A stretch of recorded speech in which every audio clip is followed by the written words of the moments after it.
to the channel. Thank you all so much for tuning in today, as always. And today, it's a little bit of a different vibe, right? Usually I do my coffee content, and I really enjoy doing that. But today, I thought I'd dive a little bit into the medical school application process, specifically talking about my journey because I just got done with it, and giving a few pieces of general advice on how I wish I would have, or I would recommend you embark on your journey should you be applying to medical school this year. I spent the past year applying to a variety of different medical schools throughout the country, and I was extremely fortunate enough to get into 23 of those medical schools this past year. And obviously, you can imagine that by submitting the primary application and the beast that it is, as well as writing and submitting that many secondary applications and going through that many interviews, you learn a lot about the process as well as gain a lot of knowledge about yourself, which can be very humbling, but also very enjoyable at the same time. And so with that, and looking back on this past year, there are definitely some lessons learned and some pieces of advice that I either wish I had or wish I would have done differently, or things that I definitely would have kept if I had to go through this process again. And so with that being said, I decided to make this video in order to help those embarking on this rigorous yet wonderful journey to medical school and the medical school application process by imparting just a few general pieces of advice to keep in mind to hopefully keep your application process a little bit less stressful, as well as help you tap into the wonderful attributes that you have that will hopefully and potentially make you a very successful applicant to medical schools this year. Before we get too deep into this process, I just want to preface this video by saying that I'm by no means an expert in the medical school application process. I know I'm standing in front of you and it looks like I'm about to give a TED Talk in the middle of my kitchen, but the reality of it is I am simply a medical school applicant, much like the thousands of others that embarked on that journey over the past year. And I was very fortunate to come out the other side with a few acceptances, okay? And so with that being said, please take the advice that I'm giving with a grain of salt. Every application process is very unique, very individualized, so please apply and discard these general pieces of advice as you wish. Additionally, the advice that I'm about to give is very general. It's simply based on the wisdom that I experienced throughout this past year, which again, every application process is very unique, very individualized, like I said. And it's also a combination of that mixed with some advice that I received from loved ones who had my best interest at hand and at heart that maybe have some experience in the field. And so with that, the pieces of advice I'm going to give are very general. I'm not going to sit here and tell you that you need to do your personal statement this way or conduct yourself in an interview this way. I think there's a variety of other great videos and content out there on YouTube and TikTok and a variety of other platforms that will address and do a really good job at doing so some of the details and questions you might be wondering about the process and how to approach those really rigorous parts of the application, like the personal statement, the work and activities, etc.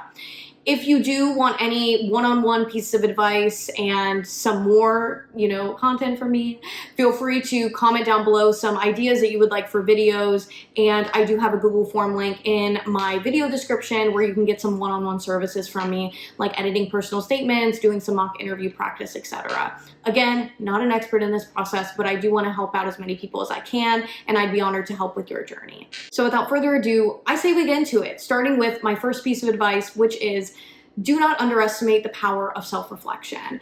I know we hear this all the time, like we need to spend that time reflecting, especially on questions like why medicine, right?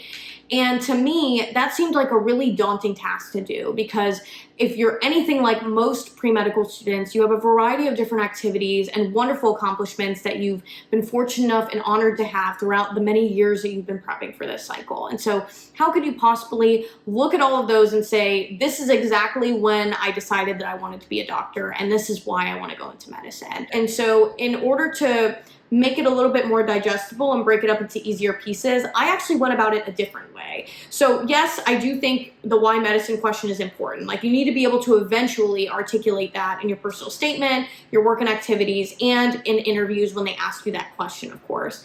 But at first, when you're drafting your primary medical school application or even some of your secondaries, I would instead just write down a variety of like professional or academic or personal experiences that you've gone through up until this point that are meaningful. Write all of them down as like a brain dump. It could be that maybe you came to this country, your parents came to this country, they know very minimal English, and you had to do a lot of translating for them, either in a clinical setting or just generally. Maybe you worked as a nursing assistant and this really changed your life, and you had this really big patient contact experience that was very meaningful, so you're going to write that down. Maybe you worked as a barista and something you pulled from that was extremely meaningful. It doesn't necessarily have to be towards medicine, but just write it down, okay?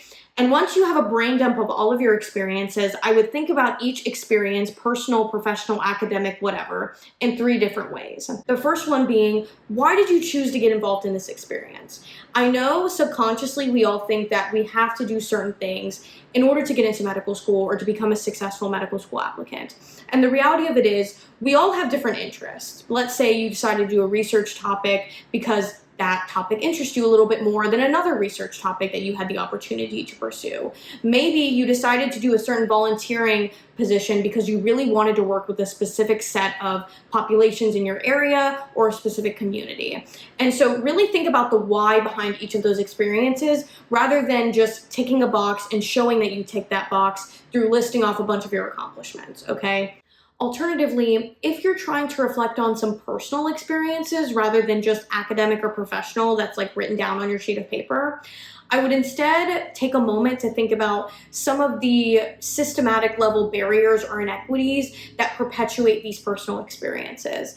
Maybe you're trying to discuss a personal instance that really impacted you, and you can tie it to maybe being economically disadvantaged, or you can tie it to experiencing some sort of educational inequity or social inequity. And then maybe you realize from that personal instance that many other people in your community are struggling with the same thing, and that's why you decided to eventually get involved in this volunteer experience or this research experience. Or maybe you experienced the passing of a loved one and there is no cure for the disease that they succumbed to, and so that really inspired you to get involved in researching that specific ailment or advocating for certain policy in this way, shape, or form. So take those personal experiences and think about some of the systematic level barriers, stigmas, and inequities that might have played into that personal instance and personal experience, and write about that in that first facet. Now for the second facet, think about what qualities, skills, and lessons you learned from that personal, academic, or professional experience. Maybe you learned to be more empathetic because of that experience.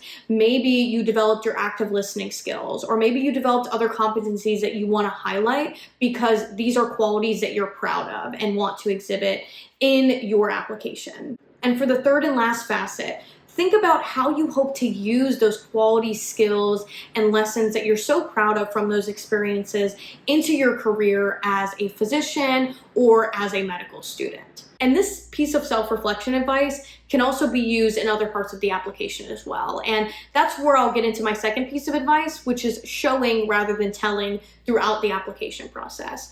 Whether it's writing essays or interviewing, it's always better to show through examples your qualities and your accomplishments and the lessons you learned through quality experiences and encounters with patients or even personal experiences, rather than just listing out your accomplishments or listing out your resume in certain essays or in interview answers in the hopes that you tick all the boxes and sound impressive.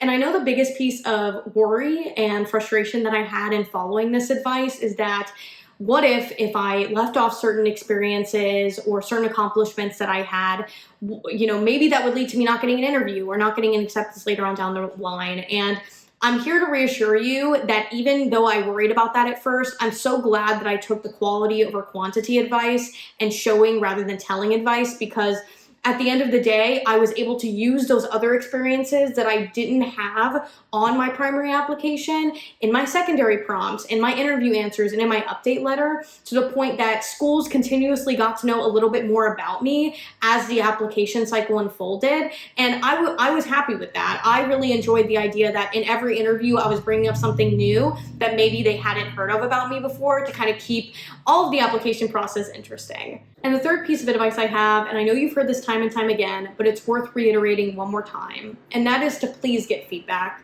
I know that it can be super uncomfortable to get feedback on your essays and the way you conduct yourself in interviews, because these are very personal things that you're putting out there. But the reality of it is these are going to be make or break portions of your application, and you want to make sure that you're putting your best foot forward for each and every aspect of it. And the simplest way to do that is just to get the, the input of other people that are not you. Because one, you want to make sure that everything you submit is grammatically correct at its baseline so that people can understand it.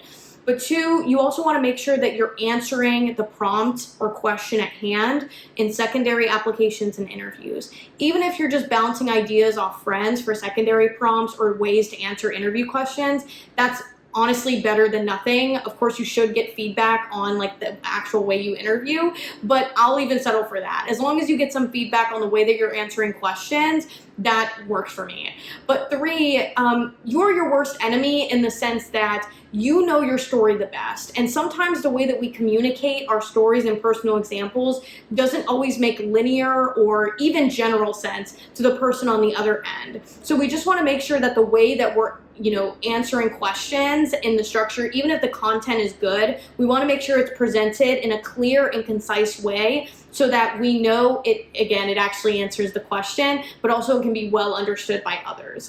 Now, the fourth piece of advice I have for you is something I was not very good about taking myself, and that is to limit self-comparison.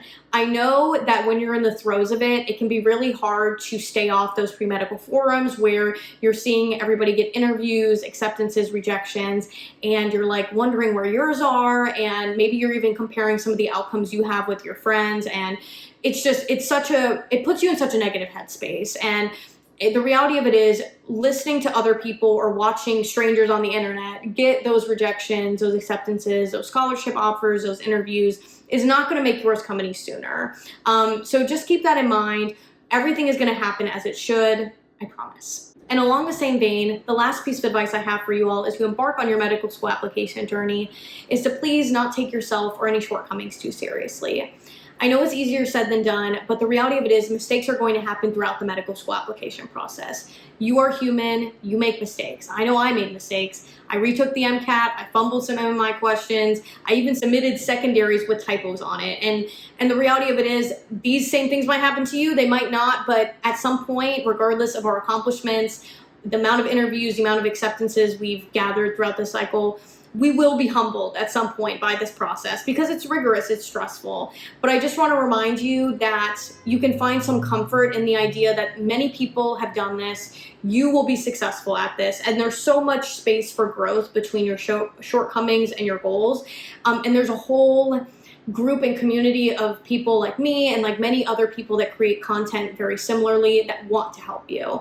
So please try to find some positivity, some enjoyment in this process because it's a very fleeting moment of, emotions and gratitude and learning experiences. So try to have a positive mindset going into it. And I know you're going to be the best you can be, and you're going to make it out the other side with some very favorable outcomes at some point. Okay, well, that is all I have for today's video. I really hope that some of the advice that I gave here today will be helpful in creating a more stress-free application experience for you all. If you're applying this cycle, good luck. I know you're going to do absolutely amazing. And if you have any video requests that'll help you throughout your journey, I'd be happy to make some videos in the future regarding medical school or the medical school application process. So just leave some requests down in the comments below. Additionally, if you want any one-on-one like editing services, I'd be happy to help in your application journey. Just go to the Google form link in the video description below and sign up for some slots. You can also, if you follow me on TikTok, you can go to my bio and do the same thing. But yeah, other than that, I will see you guys on the flip side. Bye.